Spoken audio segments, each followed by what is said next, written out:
வணக்கம். இன்னைக்கு சிஎம் உடைய வழக்கு, அவங்க குடும்ப வழக்கு இவ்வளவு நாள் நம்ம பேசாம இருந்தோம். இப்போது அது முடித்து வைக்கப்பட்டிருக்கிறது. 2 பேரும் ஒன்று சேர்வார்களா, சேர்ந்து விட்டார்களா, இதை பற்றி தான் பார்க்க போறோம். பார்த்துட்டு இருக்க மக்கள் இதுக்கு உங்க கருத்தை சொல்லுங்க. எப்பயுமே நம்ம அரசியல் பேசிட்டு இருப்போம். இந்த விஷயத்தை நான் பேசுறதுக்கு இப்ப பேசுறதுக்கு காரணம், ஒருவருடைய தனிப்பட்ட வாழ்க்கையில அந்த தனிப்பட்ட வாழ்க்கையை வைத்து அவரை வீழ்த்தி விட வேண்டும் அப்படின்னு ஒரு பெரிய கூட்டம் இங்க வேலை செஞ்சது உங்களுக்கு தெரியும். பெரும்பாலும் பார்த்துட்டு இருக்க எல்லாருமே கூட, திமுக காரங்க கூட சில பேர் கூட நல்லவங்க, இவங்க 2 பேரும் ஒன்று சேரணும்னு நினைப்பாங்க. ஏன்னா ஒரு குடும்பம் பிரிவது அப்படிங்கிறது ஏற்றுக்கவே முடியாது. அவங்களுடைய பிள்ளைகளுடைய எதிர்காலம், அவருடைய மனநிலை, இதெல்லாம் நம்ம கணக்கில் எடுத்துக்கணும். அப்படிங்கும்போது இது ஒரு உணர்வுபூர்வமான பிரச்சனை. இன்றைக்கி காலையில் இந்த வழக்கு வருது அப்படிங்கும்போதே நம்ம காலையில் 6 மணிக்கு வீடியோ போடுவோம். அதில் கூட நான் பேசலை. ஏன்னா இது பர்சனல்ட்டு, ஒரு பெரிய வழக்கு நடக்க போகுது, இதில் பெரிய பிரச்சனை வரப்போகுது அப்படின்னு பல பேர் எதிர்பார்த்து காத்திருந்தாங்க. இன்றைக்கி சிஎம் சட்டசபையில் இருக்கிறதுனால அவர் போகல, அவகாசம் கேட்டிருக்கிறதா காலைல ஒரு செய்தி வந்தது. திடீர்னு பார்த்தீங்கன்னா இன்றைக்கி அவருடைய மனைவி சங்கீதா அவர்கள் அவருடைய மனுவை வாபஸ் வாங்கியிருக்காங்க. இது ஒரு நல்ல விஷயமா பார்க்கப்படுது. இதை பார்த்துட்டு இருக்க நிறைய பேர் திமுகவில் இருக்கக்கூடிய இதை நிறைய பேர் எரிச்சலோட பார்ப்பாங்க. ஏன்னா இன்றைக்கி செங்கல்பட்டு கோர்ட்டில் மனைவி கணவனை தேடுறாங்க அப்படின்ட்டு உதயநிதி அவர்கள் சொல்லியிருந்தார். ரொம்ப தப்பான பேச்சு தான் என்னை பொறுத்த வரைக்கும். ஏன்னா இன்னைக்கு ஸ்டாலின் அவர்கள் ஒரு கட்சி தலைவராக இருக்காரு, எம்எல்ஏவாக இருந்தார், அவர் தோற்று போயிட்டார். உங்கள் அப்பாவை காணோம் அப்படின்னு பேசுனது அதுவே எனக்கு சிஎம் பேசியிருக்க வேணாம். அதுவாவது ஸ்டாலின் அவர்கள் ஒரு பொறுப்பில் இருக்கார். ஆனால் எந்த விதமான சம்பந்தமும் இல்லாமல் சங்கீதா அவர்களை பற்றி உதயநிதி அவர்கள் பேசியது தவறு. அதை எல்லாரும் கண்டிக்கணும். ஒன்று. இன்னொன்று, பொது வழியில் சிஎம் உடைய மனைவியை பற்றி எவ்வளவு அவதூறான கருத்துக்களை தொடர்ந்து பரப்பிட்டு இருக்காங்க உங்களுக்கு தெரியும். அதுக்கெல்லாம் சிஎம் அமைதி காத்துட்டு இருந்தார். ஒரு நல்ல விஷயமாக தான் நான் பார்க்குறேன். இன்னொன்று, அவங்க பையன் சமீபத்தில் கொடுத்த பேட்டி, அதெல்லாம் பார்த்தீங்கன்னா பார்க்கக்கூடிய மக்கள் பரவாயில்லப்பா, நல்லா இருக்குப்பா. ஏன்னா சில பேர் பேசக்கூடிய பேச்சுகள் இருக்குல்ல, ஒன்று வேணாம். திருச்சி சூர்யா அப்படிங்க டக்குன்னு ஞாபகம் வருது. திருச்சி சூர்யான்னு ஒருத்தர், நம்ம இவருடைய பையன் சிவா அவங்க பையன், அவர் பேசுறது எப்படி பேசுவார் தெரியும். அவங்க அப்பா நாடாளுமன்றத்தில் பல நேரத்தில் இலக்கியம் பொருள் பயங்கரமாக பேசுவார். திருச்சி சிவாவுடைய பையன் பார்த்தீங்கன்னா சூர்யா அவர்கள் பேசியதெல்லாம் பார்த்தீங்கன்னா ரொம்ப மோசமாக இருக்கும். இப்போ குண்டாஸில் இருக்கார். அவர் எப்படி வளர்த்துருக்கார், இவர் எப்படி வளர்த்துருக்கார். இன்னொன்று, உதயநிதி அவர்களுடைய பேச்சு.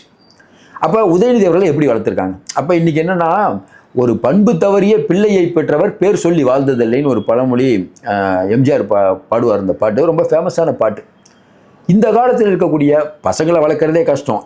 அதுவும் இந்த மாதிரி பெரிய குடும்பத்திலேருந்து கரெக்டாக பையனை வளர்க்குறது ரொம்ப கஷ்டம். அந்த விஷயத்தை 2 பேரும் நல்லா பண்ணியிருக்காங்க. இதில் சங்கீதா அவர்களுக்கும் இன்றைக்கி இருக்கக்கூடிய சிஎம்க்கும் ஒரு பெரிய பொறுப்புக்கு சரியாக பண்ணியிருக்காங்க. அப்போ இவர்கள் ஒன்று சேருவார்கள் அப்படிங்கிற மாதிரி வரக்கூடிய தகவல்கள் பல பேருக்கு நிம்மதி அளிக்கக்கூடிய செய்தியாக தான் நான் பார்க்குறேன். மறுபடியும் சொல்கிறோம், தேர்தலுக்கு முன்னாடி இந்த வழக்கு கரெக்டாக வருது. இது ஊதி பெருசாக்கப்படுகிறது. அவ்வளோ நாள் இந்த வழக்கு வெளியில் வெகுஜன மக்களுக்கு தெரியாது. அன்னைக்கு ஊதி பெருசாகிறதுக்கு காரணம் என்ன?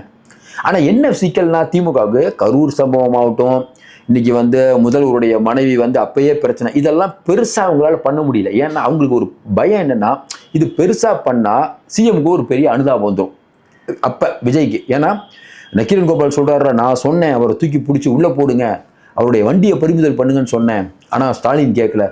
அப்பயே பண்ணியிருந்தா 214 ஜெயிச்சிருப்பார். இதுதான் நக்கீரன் கோபால் கொடுத்த முக்கியமான ஐடியா. நல்ல வேளை ஸ்டாலின் எப்பயுமே தப்பாக முடிவெடுப்பார், உஷாராயிருக்கார். இப்போயும் சொல்கிறோம், இந்த மேட்டரை இன்னும் இவங்க கிளற ஆரம்பித்தால் இவர்கள் மண்ணை கவ்வார்கள் உறுதி. இப்போதும் சொல்கிறேன், ஒரு குடும்பம் சேர்ந்தால் அது உண்மையிலே நலம் பயக்கும். இன்னொன்று, ஒரு நடிகை பற்றியே இன்றைக்கி உதயநிதி பல பேர் பேசிகிட்டு இருக்கிறத பார்க்குறோம். நல்லா யோசனை பாருங்கள், அவங்களும் பெண் தானே, எல்லாருக்கும் உணர்வுங்கிறது இருக்குல்ல, அது உங்கள் பர்சனலுங்க. இதை விட்டுட்டு அந்த நடிகையும் என்ன நியாயம்? இதே மாதிரி தான் நீங்கள் ஜெயலலிதாமாவை பேசுனீங்க. அவங்க அரசியலில் எவ்வளோ உயர்ந்து நின்றார். திமுக ஒரு வரலாறு என்னென்னா, திமுக யாரெல்லாம் இந்த மாதிரி கேவலமாக திட்டுறாங்களோ அவங்களாம் பெரிய ஆளாவாங்க. அது திமுகவுடைய வரலாறு. அமைதியாக இருக்கவங்களையும் பெரிய ஆளாக்கி விட வேண்டிய வல்லமை திமுக தான் இருக்குது. இப்பயும் சொல்கிறோம், நீங்கள் எவ்வளோ ஆபாசமாக பேசினாலும் கீழ்த்தரமாக பேசினாலும் ஒரு குடும்பம் அப்படிங்கிற ஒன்றை சிதைப்பது அப்படிங்கிறது சொல்லுவாங்களே, 7 ஜென்மத்துக்கு நல்லா இருக்க மாட்டாங்க சார், டெண்டர் முறைகேடு பண்ணுங்க, ஊழல் பண்ணுங்க, உங்கள் அரசியலை வச்சுக்கோங்க. இந்த மாதிரி பர்சனல் விஷயம் எல்லாருக்கும் ஒரு பர்சனல் இருக்கும் சார். இன்றைக்கி ஸ்டாலின் அவருடைய ஒரு பர்சனல் இருக்கும், உதயநிதி அவர்களுக்கும் பர்சனலை யாராவது பேச முடியுமா? பேசினா நல்லா இருக்குமா? நீங்கள் அத்தனை பேரும் உத்தமர் தானா சொல்லுங்கள், உங்கள் ஆசை நெஞ்சை தொட்டு பார்த்து கொள்ளுங்கள்ங்கிற வரி தான் ஞாபகத்துக்கு வருது. நம்மை பொறுத்தவரைக்கும் ஒரு நல்ல விஷயம் என்னென்னா, ஒரு குடும்பம் பிரியக்கூடாது. அவர் புகழ் பெற்றவரோ புகழ் இல்லாதவரோ. ஏன்னா அந்த குடும்பம் சிதைவது ஒரு ஆரோக்கியமான சமுதாயத்துக்கு நல்லதில்லை. ஏன்னா சிஎம்ஐ பார்க்கக்கூடியவங்க பரவாயில்லப்பா இப்போ சேர்ந்துட்டாங்கன்னு வச்சுக்கோங்களேன், பல பேர் சிஎம்ஐ வந்து தெய்வமாக பார்த்துட்டு இருக்க நிறைய பேர் அவங்க வீட்டில் கூட பிரச்சனை இருந்திருக்கும், பரவாயில்லப்பா தலைவர் குடும்பம் சேர்ந்துடணும்பா.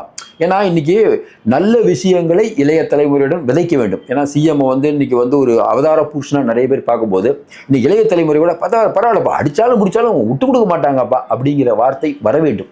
அதற்கு இது நல்ல உதாரணமாக இருக்கும். உண்மையிலேயே அவங்க மனுவை வாபஸ் பெற்றதே எனக்கு பெரிய சந்தோஷம் தான். நம்ம மாதிரி நீங்கள் நிறைய பேர் சந்தோஷப்பட்டிருப்பீங்க. அரசியலை பற்றி நான் பேசிகிட்டு இருந்தாலும் ஒரு குடும்பம் அப்படிங்கும்போது எந்த குடும்பமாக இருக்கட்டும், அது வந்து திமுக குடும்பமாக இருந்தாலும் நமக்கு மோசமானவங்க குடும்பம் பிஜேபி குடும்பமாக இருந்தாலும் ஒரு குடும்பம் சிதைகிறது. நான் அரசியலில் என்ன வேணால் பேசிகிட்டு இருக்கலாம் சார். இப்போ நமக்கே அரசியலில் நிறைய பேர் பிடிக்காதவங்க பேசுகிறதே பிடிக்காது. இன்னும் பார்த்தீங்கன்னா சில பேர் ரொம்ப மோசமாக கூட பேசுவாங்க. அவங்க நம்மளை விமர்சிப்போம், ஆனால் அவங்க குடும்பம் பிரியறதை நம்ம விரும்புவோம். 1000 இருந்தாலும் டிவிக்கேல இருக்கவங்களே வரமாட்டாங்க. டிவிக்கேல இருக்கவங்களே திமுக நம்ம நிறைய பேர் விமர்சிப்போம், ஆனால் அவங்க குடும்பம் ஒன்றா இருக்கணும். நம்ம குடும்பம் வேற அரசியல் வேற, அதை குழப்பிக்க கூடாது. ஒரு மகிழ்ச்சியான செய்தியை நான் பார்க்குறேன். பார்த்துட்டு இருக்க மக்கள் உங்களுடைய கருத்துக்களை சொல்லுங்கள். தொடர்ந்து ஆதரவு கொடுங்க. நிறைய அண்மை தகவலை தந்துட்டு இருக்கோம். மாறுபட்ட கருத்துனால சொல்லுங்கள். மீண்டும் சந்திப்போம். நன்றி, வணக்கம்.